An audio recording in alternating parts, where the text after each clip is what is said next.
안녕하세요. 2026년 2월 5일 오늘 시장 브리핑 시작하겠습니다. 오늘은 정말 시장에 큰 충격이 있었던 하루였는데요. 도대체 왜 이런 일이 벌어졌는지, 그 결과는 어땠는지, 그리고 이 숫자들 뒤에 숨겨진 의미는 뭔지 오늘 한번 깊이 파고들어 보겠습니다. 자, 오늘 시장 상황을 한눈에 보시죠. 이 숫자들만 봐도 오늘 하루가 얼마나 힘들었는지 바로 감이 오실 겁니다. 코스피가 무려 3.86%나 폭락하면서 5,163선으로 마감했고요. 코스닥 역시 3.58%나 빠졌습니다.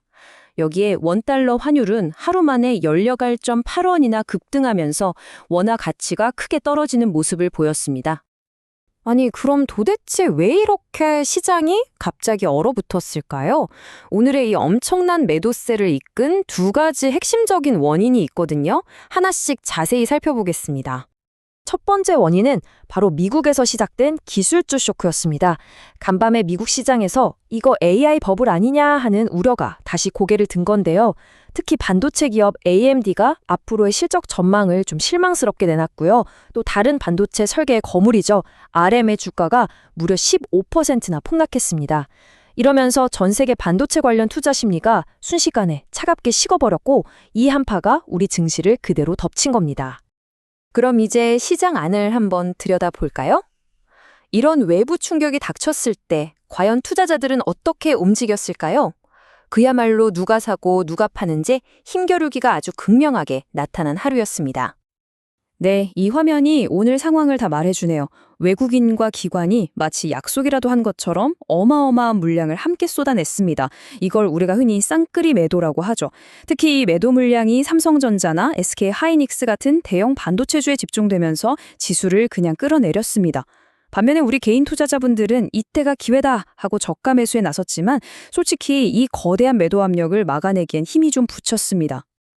외국인들이 이렇게 주식을 팔고 나가니까 환율도 당연히 영향을 받겠죠.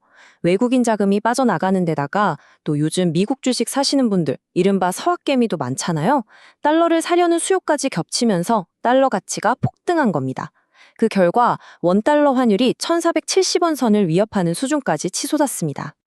자, 그럼 이런 시장 분위기 속에서 각 산업 섹터들은 어떤 하루를 보냈을까요?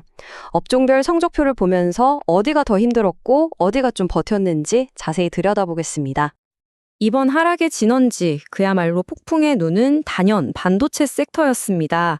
미국에서 온 기술주 쇼크에 외국인의 집중 매도까지 더해지면서 정말 가장 큰 타격을 받았습니다.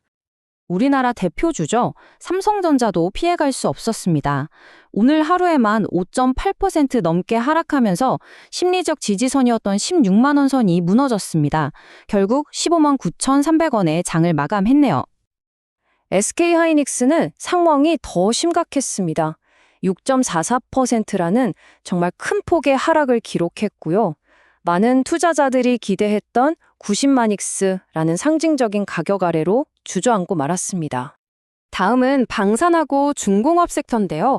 이쪽은 최근에 주가가 굉장히 가파르게 올랐었잖아요. 그러다 보니까 오늘처럼 시작이 불안해지자 일단 수익부터 챙기자 하는 그런 차익 실현 매물들이 쏟아져 나오면서 주가가 조정을 받았습니다. 대표적인 예가 바로 한화 에어로스페이스입니다. 무려 7.33%나 하락했는데요. 물론 수출에 대한 기대감은 여전하지만 시장 전체에 퍼진 위험한 건 일단 피하자는 심리를 이겨내지는 못했습니다. 자, 그런데 이런 폭락장 속에서도 비교적 하락폭이 좀 덜했던 섹터들도 있었습니다. 바로 2차 전지하고 바이오 분야인데요. 물론 이쪽도 하락을 피할 순 없었지만 반도체에 비하면 충격이 훨씬 덜했습니다. 예를 들어 LG 에너지 솔루션을 보면요. 1.86% 하락에 그쳤습니다. 시장 전체가 거의 4% 가까이 빠진 걸 생각하면 이 정도면 정말 상대적으로 잘 버텨준 셈이라고 볼 수 있겠습니다. 자, 지금까지는 오늘 시장의 어둡고 힘든 면을 주로 살펴봤습니다. 하지만 여러분, 이런 급락장 속에서도 우리가 놓치지 말고 봐야 할 좀 더 장기적인 관점의 신호가 숨어 있습니다. 한 시장 분석가는 오늘 상황을 이렇게 냉정하게 요약했습니다. 미국 기술주가 너무 비싸다는 부담감이 우리 시장의 대장주들을 덮치면서 중요한 지지선이 하루 만에 무너졌다는 거죠. 분명 심각한 상황입니다. 그런데 바로 다음 슬라이드를 한번 보시죠. 네, 바로 이 숫자입니다. 플러스 2.1%. 이게 뭘까요?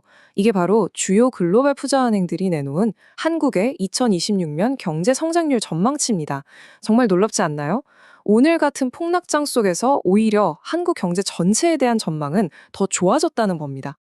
시티나 JP모건 같은 세계적인 투자은행들이 한국의 성장률 전망을 올린 핵심적인 이유가 뭔지 아세요? 정말 아이러니하게도 바로 반도체 사이클의 회복입니다. 다시 말해서 오늘 시장을 이렇게 폭락시킨 바로 그 반도체 섹터가 장기적으로는 한국 경제 성장을 이끌 거라는 아주 긍정적인 전망이 나오고 있다는 뜻이죠. 그래서 우리는 오늘 이 질문 앞에 서게 됩니다. 눈앞에 닥친 이 극심한 단기적인 충격과 그럼에도 불구하고 제시되고 있는 장기적인 성장 전망. 이 둘 사이에서 앞으로 우리 시장은 어떤 방향으로 나아가게 될까요? 오늘의 분석이 여러분의 투자에 깊이 있는 질문 하나를 던졌기를 바랍니다.